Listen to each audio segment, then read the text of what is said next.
এইটা আজকে আমাদের শুটিং লোকেশন। এই হচ্ছে অঙ্কুশ, এখন অক্টোবক সেট করছে। দেখি তোমার পেট পুরোটা পাতো, তোমার ডাবল ভাগ করলে কেন, সিঙ্গেল ভাগ করলে ভালো হতো পুরোটা পেতে।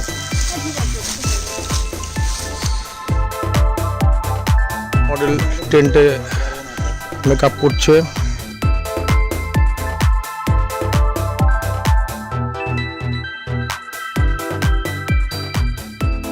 এই তোমরা গিয়ে কিন্তু জল এনেছিলে, খাবার জল দোকান থেকে আনবি না কি মা?